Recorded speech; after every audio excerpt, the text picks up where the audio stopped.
Hello বন্ধুরা, মামুনির রান্নাঘরে আপনাদেরকে স্বাগত।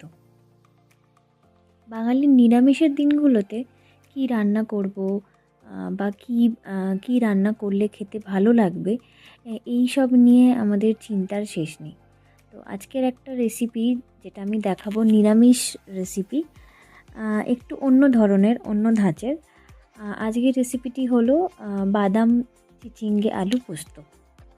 শুরুতেই আমাদের মেন ইনগ্রিডিয়েন্টস সেটা হচ্ছে বাদাম। আগেই বলে দিই, এখানে আমি বাদাম পোস্ত বলছি, কিন্তু এখানে পোস্তের কোনো ব্যবহার হবে না। তো আমি প্রথমেই 100 গ্রাম মতো বাদাম নিয়েছি, যেটা আমি শুকনো খোলায় ভালো মতো ভাজবো।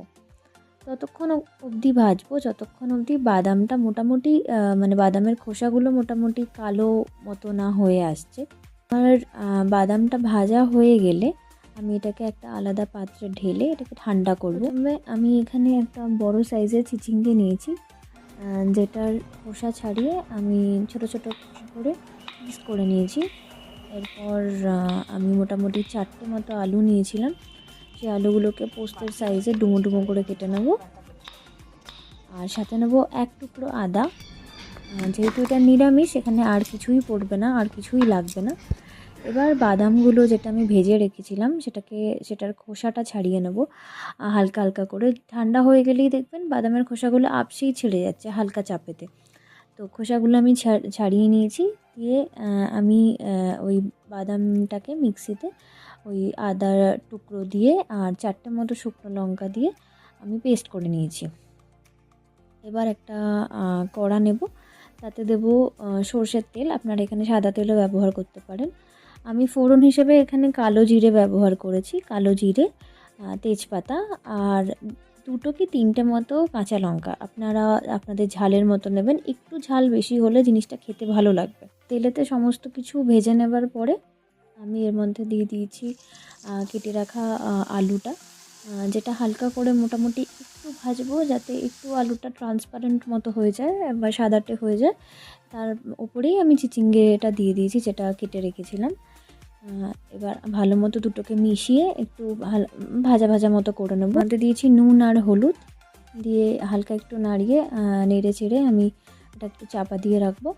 তারপর জল ছেড়ে দিলে আমি ওর মধ্যে ওই আগে থাকতে বেটে রাখা আমাদের পোস্ত বাটা, মানে যেটা বাদাম বাটা, ওটা দিয়ে দেবো। এখানে 100 গ্রাম পোস্ত বাটলে মোটামুটি আপনাদের 8 চামচ মতো হবে। তো সেটা আমি দিয়ে ভালো মতো মিশিয়ে নিচ্ছি। এরপর আমি আরও একটুখানি শুকনো লঙ্কা ব্যবহার করেছি, সেটা আপনাদের ঝালের মতো আপনারা নিতে পারেন। আমি এটা একটু ঝাল ঝাল বানাবো, না হলে এটা খেতে অতটা ভালো লাগবে না। অল্প করেই দিয়েছি, কারণ অলরেডি আমাদের বাদাম বাটাতে শুকনো লঙ্কা দেওয়া ছিল। এরপর ওই মিক্সির জারটাকেই ধুয়ে ওর ভেতরে মানে জলটা দিয়ে দিলাম। একটু ভালো করে কষবো যাতে তেলটা ছেড়ে আসে, নয়তো বাদামের গন্ধটা না কাটলে ঠিকঠাকভাবে খাওয়া যাবে না। এরপর একটু জল দিয়ে ভালো মতো ফুটতে দেবো চাপা দিয়ে, যাতে আলু আর চিচিঙ্গেটা সেদ্ধ হয়ে যায়। পুরোপুরিভাবে সেদ্ধ হয়ে এলে আমি মানে ঝোলটা একটুখানি শুকিয়ে নিচ্ছি, যাতে একটু গায়ে গায়ে থাকে। ব্যাস, তারপরে ওপর থেকে সর্ষের তেল ছড়িয়ে গরম ভাতে আপনারা এটাকে পরিবেশন করতে পারেন। তাহলেই আমাদের রেডি হয়ে যাবে চিচিঙ্গে আলু দিয়ে বাদাম পোস্ত। ভিডিওটি ভালো লাগলে আমাদের ফেসবুক পেজটিকে ফলো করবেন এবং আমাদের ইউটিউব চ্যানেলটিকে সাবস্ক্রাইব করবেন। আজকের মতো এইটুকুই। Thank you, tata.